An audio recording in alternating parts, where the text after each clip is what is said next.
সবার মুখে শুধু একটাই প্রশ্ন যে দিদিভাই ব্লগ কেন আসছে না, নতুন ব্লগ কেন আসছে না। আসলে এত পুজো কাটলো যে তোমাদের টাইমে আমি ব্লগগুলো দিতেই পারিনি। তার সঙ্গে আবার তোমাদের বিদেশবাবু বাড়ি এসেছে, নিজেকে ঠিক করে সময় দিতেই পারছিলাম না। তো তারপর আবার ভিডিও এডিট করা, তোমাদের পোস্ট করা। আশা করছি তোমাদের এবার পরস্পর সব ভিডিও আপলোড দেবো, আর তোমাদের কমেন্ট করতে হবে না যে দিদিভাই নতুন ব্লগগুলো কবে আসবে।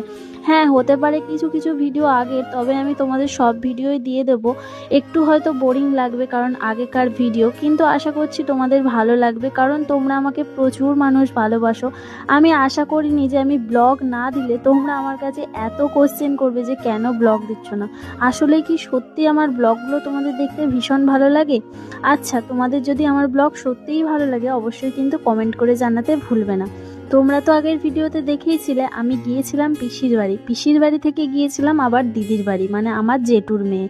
তো আসার পর তো ভালো মন্দ খাওয়া দাওয়া তোড়জোড় চলছেই।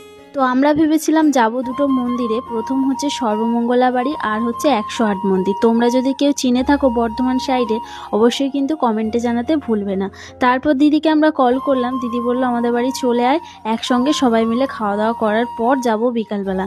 তো দিদির কথা মতো দিদির বাড়ি চলে এলাম। যদিও আমরা দিদির বাড়ি আসতাম মন্দিরগুলো ঘুরে এসে, তো দিদি বললো আমরাও যাব, তো একসঙ্গেই যাব, চলে আয়। যার জন্য আমরা চলে এলাম। আর এখানে আসার পরই জামাইবাবু দেখো খাসির মাংস, মুরগির মাংস সব কিছু এনেছে।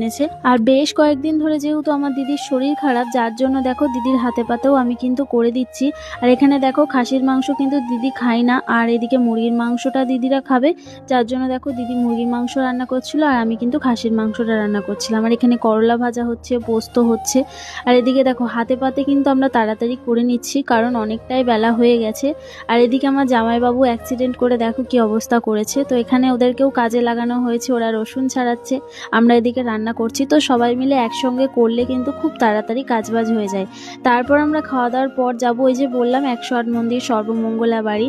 তো দিদিদের দেখো ওপরে কিন্তু রান্নাঘর, যার জন্য দিদি কিন্তু ওপরে উঠতে পারে না, তাই নিচে রান্না হচ্ছিল। আর দিদি আমাকে বললো ওপর থেকে মশলাটা করে এনে দে। দিদির কথা মতো আমি কিন্তু ওপরে রান্নাঘরে মশলা করতে চলে এসেছি। তো তারপরেই ঘটে গেছিলো একটা ঘটনা, যেটা তোমরা ভিডিওটা পুরোটা দেখলেই বুঝতে পারবে। এই যে কিছু একটা আমি চিন্তা করছিলাম, যার জন্য এখানে কিছু একটা প্রবলেম হয়েছে, বেশি জল দিয়েছি না জানি না, ছিটকে দেখো রান্নাঘরে ছিটকে চলে এসেছে। যাই হবে, আমার যতটা মনে পড়ছে এখানে আমি চিন্তা করছিলাম যে যেখানে আমাদের পিসির বাড়ি একদিন থাকার কথা ছিল সেখানে 2 থেকে 3 দিন থেকে আমরা চলে এলাম, কোনো প্ল্যান করেই যাইনি। তারপর দেখো এদিকে আমরা দিদির বাড়িও একদিন থেকে গেলাম।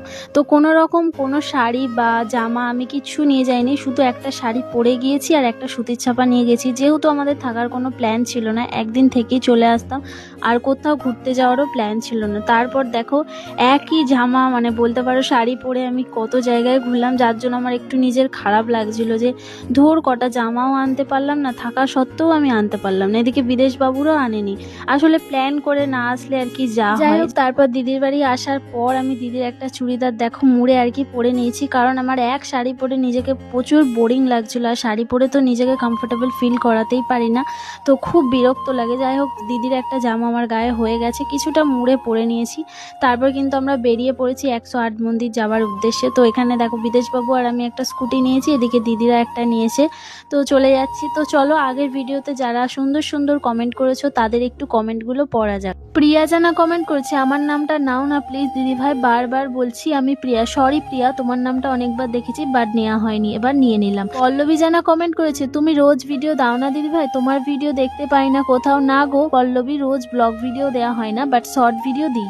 দুষ্টু মেয়ে কমেন্ট করেছে, হ্যাপি বার্থডে দিদি, আমি অর্চনা, আমার নামটা নিও, আমি তোমার ভিডিওগুলো খুব ভালোবাসি। থ্যাংক ইউ অর্চনা আমার ভিডিও দেখার জন্য। গৌরাঙ্গ হালদার কমেন্ট করেছে, দিদি তোমার আগের একটা ভিডিওতে আমি বললাম আমার নামটা নিতে, কতবার করে বললাম তুমি নিলে না, দিদি এবার প্লিজ নিও আমার নামটা।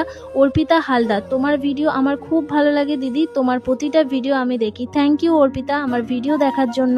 শ্রুতি কমেন্ট করেছে, দিদি ভাই আমার নাম নাও, দিদি তোমাকে আর দাদা ভাইকে আমার ভালো লাগে। Thank you Shruti.